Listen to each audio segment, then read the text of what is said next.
నమస్తే అందరికీ welcome to Nagaraj TV. నేను మీ నాగరాజు. ఫ్రెండ్స్, అప్డేట్ చూసినట్టయితే ఇక్కడ గురుకుల టీజీటీ మెరిట్ జాబితా వెల్లడి అంటే అప్డేట్ కూడా మనకు వచ్చింది ఆల్రెడీ. సో ఇక్కడ ఈ నెల 27, 28 తేదీల్లో ధృవీకరణ పత్రాల పరిశీలన అంటూ కూడా ఇచ్చారు. సో వీడియో కూడా పోస్ట్ వరకు చూడండి. అండ్ ఇటువంటి అప్డేట్స్ కోసం కూడా ఛానల్ని సబ్స్క్రైబ్ చేసుకొని ఫాలో అవ్వండి.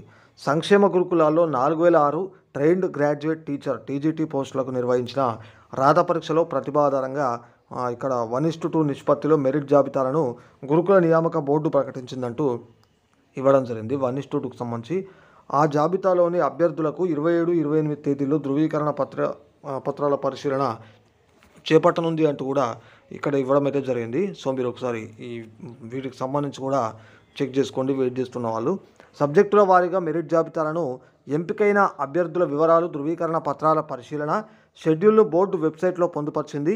అభ్యర్థులకు బంజారా హిల్స్లోని బంజారా భవన్, ఆదివాసీ కుమ్రంభీం భవన్, పొట్టి శ్రీరాములు తెలుగు విశ్వవిద్యాలయాలలో ధృవీకరణ పత్రాల పరిశీలన కొనసాగనుంది. పత్రాల పరిశీలన తర్వాత 2 రోజుల్లో తుది ఎంపిక జాబితాలు ప్రకటించనుందంటూ ఇక్కడ ఈ విధంగా ఇవ్వడం అయితే జరిగింది. మనకు వీటికి సంబంధించి కూడా ఇచ్చారు. టీజీటీ ధృవీకరణ పత్రాల పరిశీలన అంటూ కూడా ఇక్కడ 27న 28న ఎట్లా జరగబోతుంది ఎక్కడ అని చెప్పేసి కూడా ఇక్కడ ఇవ్వడం జరిగింది. కాబట్టి సరే ఇవి కూడా చూసుకోండి.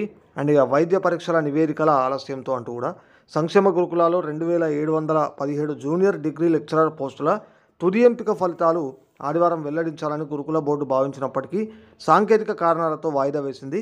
ఈ పోస్టులకు ఎంపికైన దివ్యాంగ అభ్యర్థుల వైద్య పరీక్షలు పూర్తి కాకపోవడంతో ఈ నిర్ణయం తీసుకుంది.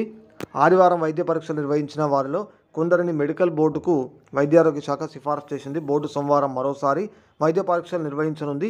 ఈ ప్రక్రియ సోమవారం లేదా మంగళవారానికి పూర్తి కానుందంటూ కూడా ఇచ్చారు. మనకి ఇవి కూడా ఇస్తారు కావచ్చు. వైద్య పరీక్షల వివరాలు వెల్లడైతే వెంటనే జూనియర్ కళాశాలల్లో 1924, డిగ్రీ కళాశాలల్లో 793 అధ్యాపక పోస్టులకు ఎంపికైన అభ్యర్థుల జాబితాలు వెల్లడి కానున్నాయంటూ ఇవి కూడా మనకు ఇచ్చేటువంటి అవకాశం ఉంటుంది.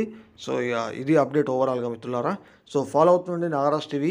మరిన్ని మంచి వీడియోలతో మళ్ళీ ముందుకు వస్తాను.